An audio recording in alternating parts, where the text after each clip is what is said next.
The gavel had barely finished its echo when Emiliano's voice rang out, clear and unwavering across the packed Chicago courtroom. Your Honor, before I conclude my closing argument, there's something I need to say to the jury, to everyone here. I'm gay, and I've been hiding it my entire career. The words hung in the air like a sudden storm, freezing the room in place. Jurors blinked in disbelief. The opposing counsel's pen slipped from his fingers, and Emiliano's boss, seated in the front row, turned pale as if struck. In the gallery, Elias sat motionless, his kind brown eyes wide with a mix of pride and fear, the only face that didn't register pure shock. Emiliano stood tall at 32, his tailored navy suit hugging his athletic frame, dark hair neatly styled, the kind of all-American good looks that had helped him win over juries for years. But today the mask was gone. This wasn't planned, not entirely. The discrimination case against a local tech firm for firing an employee over perceived orientation had hit too close to home. Every argument he'd crafted about courage and truth had built inside him until it burst free. He glanced at Elias, his partner of 4 years, the high school teacher whose quiet strength had kept him grounded through late nights at the firm and secret weekends away. No one in this room knew about them, not his conservative parents in the suburbs, not his colleagues at the prestigious law office downtown. Until now, a murmur rippled through the crowd, growing into whispers. The judge, a stern woman in her 50s, raised her hand for silence, but even she seemed momentarily at a loss. Mr. Rivera, this is highly irregular, she said, her voice steady but laced with surprise.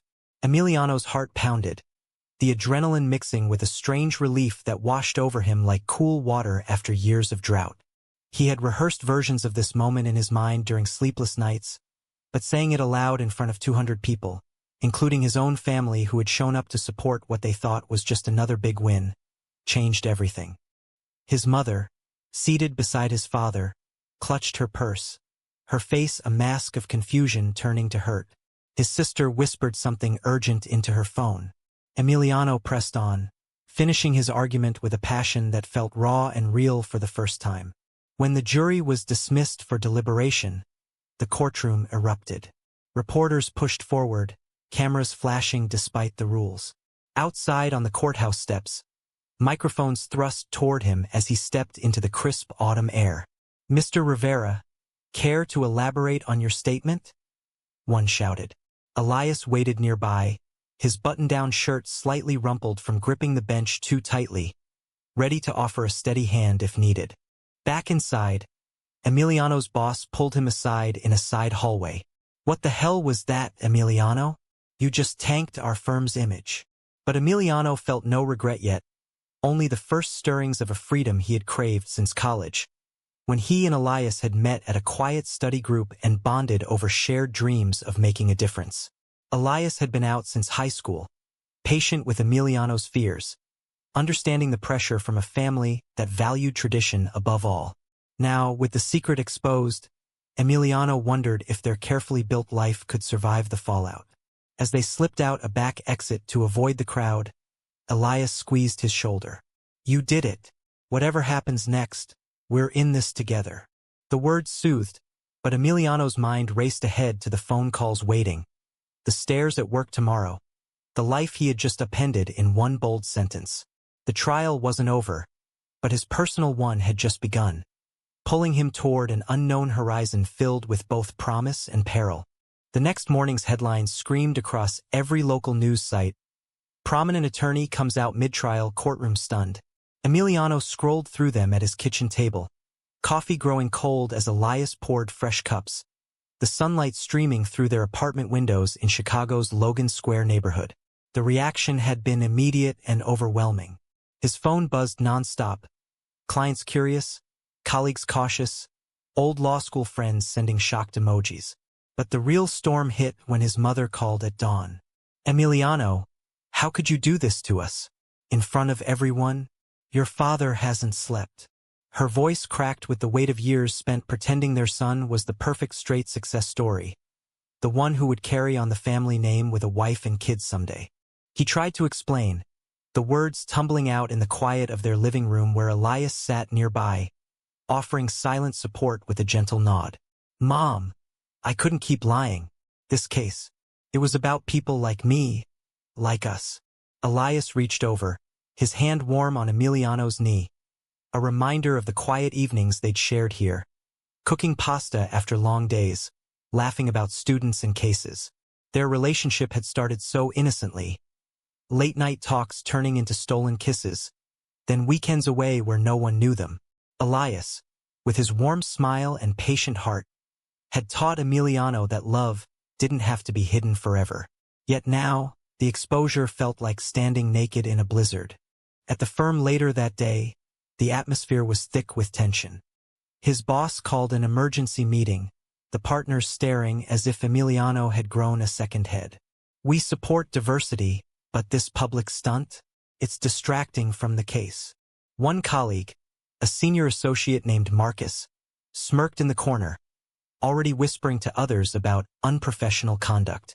Emiliano defended himself calmly, but inside, doubt crept in. Had the coming out been too impulsive? The jury had returned a verdict in their client's favor that afternoon, crediting his passionate close, but the win felt hollow amid the whispers.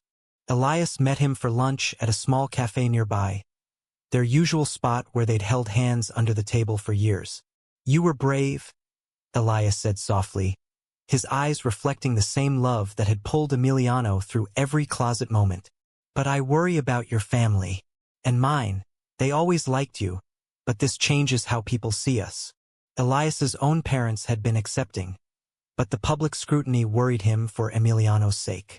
They walked hand in hand back toward the courthouse for post-trial motions, ignoring the occasional double-take from passers-by. That evening, a family dinner was unavoidable. His sister texted, "Dad wants answers. Come home." As they drove to the suburbs, Emiliano gripped the wheel tighter, Elias beside him humming a calming tune.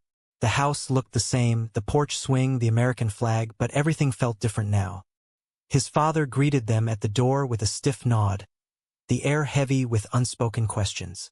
"Son, we raised you better than secrets." The confrontation stretched late into the night, tears mixing with accusations, leaving Emiliano drained yet strangely lighter. Elias held him afterward in the car, whispering promises of a future without hiding. But as they drove home under the city lights, Emiliano wondered if the reactions would ever stop echoing, if the silence that had followed his words in court was truly the calm before a healing storm or the start of something that could break them all. Weeks blurred into a whirlwind of interviews and cautious client meetings, but the real test came during the family gathering at his parents' house the following weekend. Emiliano arrived with Elias by his side, the two of them dressed casually yet carefully. Like soldiers entering a battlefield they hoped to turn into peace talks. The living room smelled of his mother's famous roast, but the warmth stopped at the table where his father sat rigidly, sister fidgeting with her napkin. "So this is your partner," his dad said, the word tasting foreign on his tongue. Elias extended a hand, his teacher's calm demeanor shining through. "Mr. Rivera, I've admired your son for years. He's the bravest man I know." The conversation twisted through old memories. Emiliano's high school sports trophies, the expectations of law school, the unspoken assumption he'd settle down traditionally. His mother wiped tears, recalling how she'd once planned his wedding to a nice girl from church. "We just wanted you happy," she whispered. Emiliano's chest tightened with the guilt of years spent dodging questions, the late nights working, that were actually stolen time with Elias at quiet parks or road trips up the lake shore. Elias shared stories of his own coming out, gentle and measured, helping bridge the gap without forcing acceptance overnight. By dessert, the anger had softened into awkward questions. "How long? And are you safe out there?" Back at their apartment that night, Emiliano collapsed on the couch, Elias massaging his shoulders. "They didn't disown me. That's something.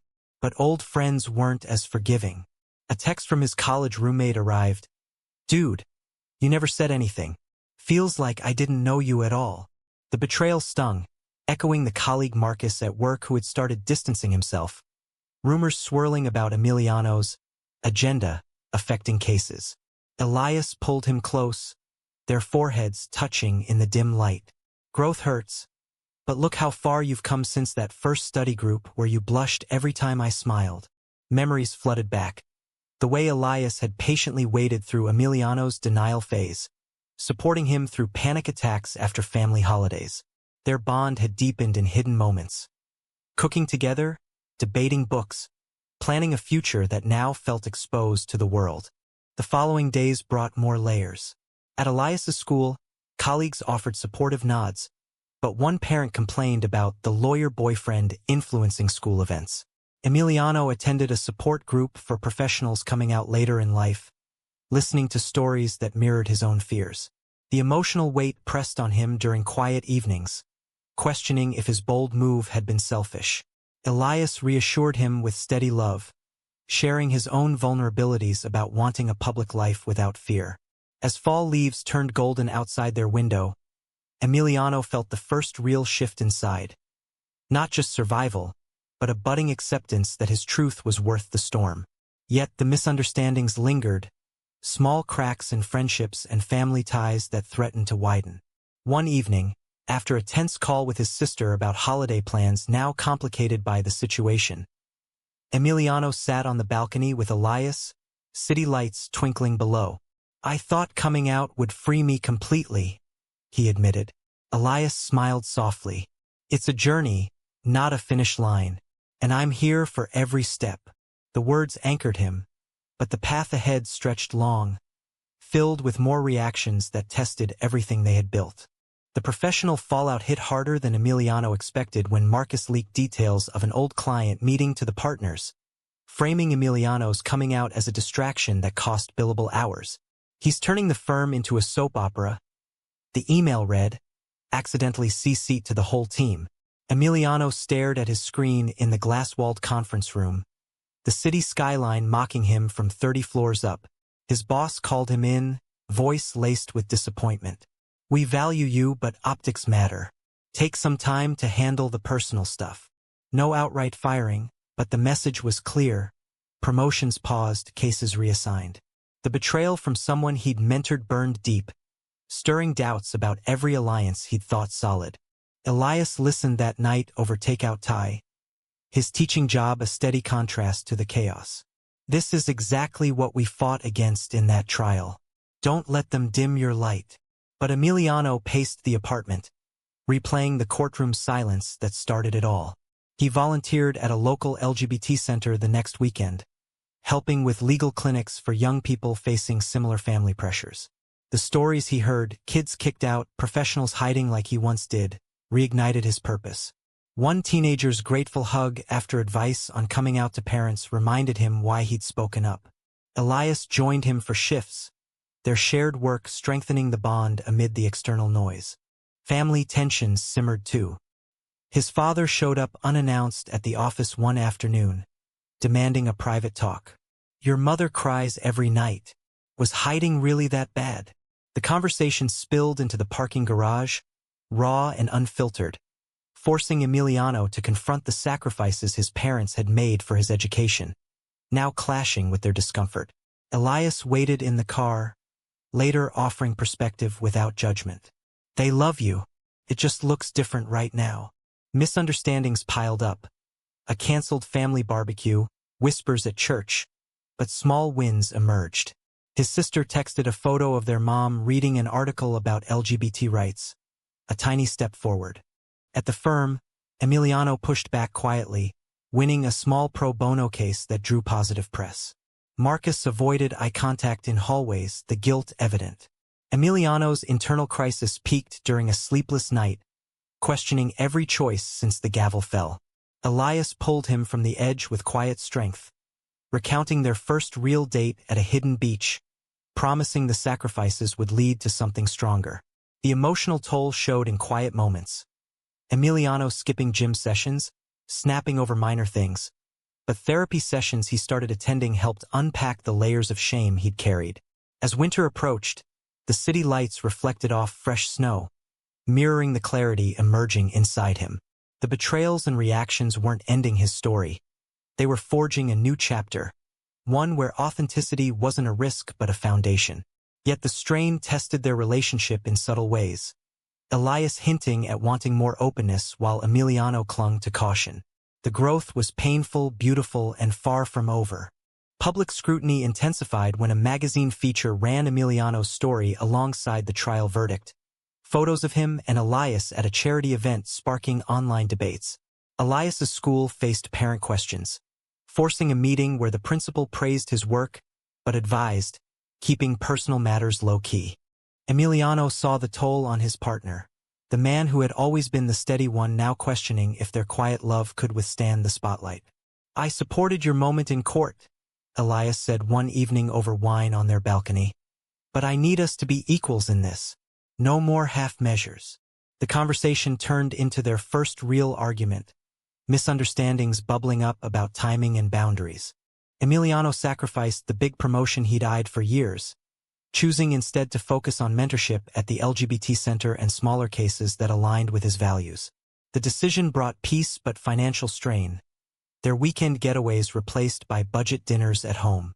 He grew through it, volunteering more, speaking at local events about identity without the old fear. Elias watched with quiet pride, their bond deepening in the shared vulnerability. Family progress came slowly.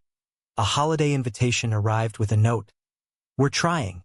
The dinner was awkward, conversations halting around politics and futures, but no outright rejection. His father even asked Elias about teaching, a bridge forming over shared stories of mentoring youth. The relationship faced its deepest test when Emiliano hesitated on attending a pride event publicly, old instincts flaring. Elias felt the pullback, leading to a night of honest tears and recommitment. "You've changed my life for the better," Emiliano whispered, holding him close. The growth showed in small choices, introducing Elias at firm holiday parties, standing taller in meetings. Colleagues' reactions softened as results spoke louder than rumors. Marcus even apologized awkwardly one afternoon, the betrayal mending into reluctant respect. Emiliano's inner voice grew stronger, no longer whispering doubts but affirming the path he'd chosen.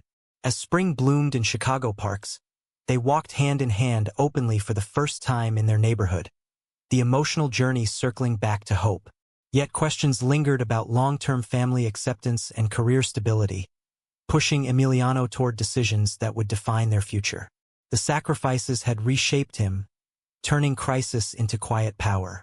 Months later, Emiliano stood in another courtroom, this time arguing a case for workplace equality that echoed his own revelation. The judge nodded approvingly as he wove personal insight into legal points, his voice steady without the old tremor. The verdict came swiftly in their favor, and as applause rippled, Elias beamed from the gallery, their eyes meeting in a moment of shared triumph. Back home that evening, surrounded by takeout boxes and laughter, they toasted to the journey. Family dinners had become monthly rituals, still imperfect but filled with genuine effort. His mother hugging Elias goodbye, his father asking about future plans. The colleague betrayal faded into a lesson, the firm even creating a diversity initiative Emiliano helped lead. Their bond had emerged unbreakable, forged in the fire of reactions that once silenced rooms. Emiliano reflected on the growth, from the shocked courtroom to this place of quiet strength. Realizing the coming out wasn't an end but a beginning. Elias pulled him onto the couch, their hands intertwined. "You didn't just come out. You came into yourself." The city hummed outside, life continuing with all its complexities, but now with truth as the anchor. Friends who had pulled away slowly returned, drawn by the authenticity. Emiliano's career thrived on his terms, clients seeking him for his empathy. The emotional path had led through pain, misunderstanding, and sacrifice, but the awakening brought a peace deeper than any verdict. As they watched the sunset from their window, Emiliano felt the full weight lift. The story wasn't perfect, but it was theirs. One of love that endured, family that evolved, and a man who chose courage over comfort. Is making a public coming out like Emiliano did the bravest path to authenticity? Or can private acceptance be just as valid? True or false?